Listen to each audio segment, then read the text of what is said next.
తెలంగాణ ఎన్నికల సంఘం కొత్త కమిషనర్ నియామకంపై ఉత్కంఠ కొనసాగుతుంది. రాష్ట్ర ఎన్నికల సంఘం కమిషనర్ పార్థసారథి పదవీ కాలం ఇవాల్టితో ముగినుంది.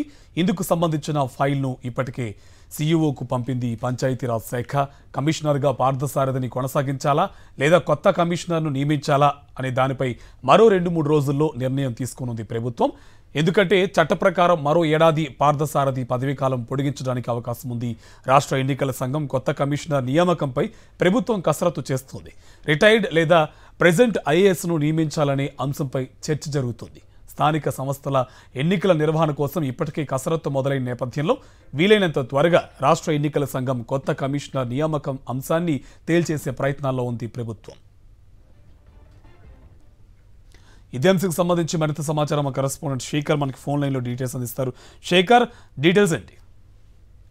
కార్తిక్, తెలంగాణ రాష్ట్ర ఎన్నికల సంఘానికి ప్రస్తుతం పార్థసారథి ఎన్నికల కమిషనర్ గా నిర్వహిస్తా ఉన్నారు. ఆయన 2020 సెప్టెంబర్ లో పదవి బాధ్యతలు చేపట్టారు. 3 ఏళ్ల పాటు కొనసాగిన తర్వాత మరొక ఏడాది పాటు గత ప్రభుత్వం ఆయన పదవి కాలాన్ని పొడిగించింది. అయితే ఎన్నికల కమిషనర్ గా 5 సంవత్సరాలు ఉండడానికి చట్టం అవకాశం కల్పించింది. సో ఇప్పుడు మళ్ళీ ఈ రోజుతో మరో ఏడాది పాటు కొనసాగించినటువంటి పదవీ కాలం ముగియడంతో కొత్త కమిషనర్ నియామకం పైన కొంత చర్చ జరుగుతుంది రాష్ట్ర ప్రభుత్వంలో. ఇప్పటికే కొత్త కమిషనర్ నియామకానికి సంబంధించినటువంటి ఫైల్ ను పంచాయతీరాజ్ శాఖ అధికారులు సీఎంఓకి ఫైల్ ను మూవ్ చేశారు. ప్రస్తుతం సీఎంఓ నిర్ణయం తీసుకోవాల్సి ఉంది. అయితే ఈ వారం రోజుల్లోనే ఈ నిర్ణయం పైన కొంత క్లారిటీ వస్తుందని ఎలక్షన్ కమిషన్ సంబంధించినటువంటి అధికారులు అట్లాగే పంచాయతీరాజ్ సంబంధించినటువంటి అధికారులు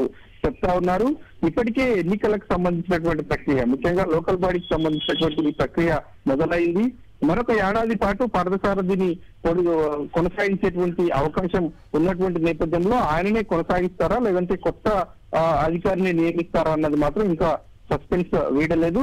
పార్థసారథి మాత్రం కొంత ఆసక్తిగానే ఉన్నారు. మరొక ఏడాది పాటు పొడిగిస్తే పూర్తి స్థాయిలో ఎన్నికల ప్రక్రియ కంప్లీట్ చేసిన తర్వాత స్వచ్ఛందంగా ఆయననే పదవి బాధ్యతల నుంచి తప్పుకుంటాను అన్నటువంటి ఆశాభావం ఆయన వ్యక్తం చేస్తున్నటువంటి పరిస్థితులు ఉన్నాయి. కానీ రాష్ట్ర ప్రభుత్వం గత ప్రభుత్వం నియమించినటువంటి అధికారి కాబట్టి ఈ ప్రభుత్వం కొనసాగిస్తుందా లేదా అన్నది మొత్తం కొంత ఆసక్తిగా ఉందని చెప్పుకోవాలి. ఇప్పటికే అటు పంచాయతీరాజ్ శాఖ కావచ్చు, రాష్ట్ర ప్రభుత్వం కావచ్చు, రిటైర్డ్ అట్లాగే ప్రజెంట్ ఉన్నటువంటి ఐఏఎస్ అధికారులకు సంబంధించినటువంటి లిస్టు తయారు చేస్తున్నట్లు తెలుస్తా ఉంది. మరి పార్థసారథిని కొనసాగిస్తారా, కొత్త అధికారిని నియమిస్తారన్నటువంటి అంశం మీద మాత్రం ఈ 2-3 రోజుల్లో కొంత క్లారిటీ వచ్చేటువంటి అవకాశాలు ఉన్నాయి. Karthik, right, thank you Shekhar.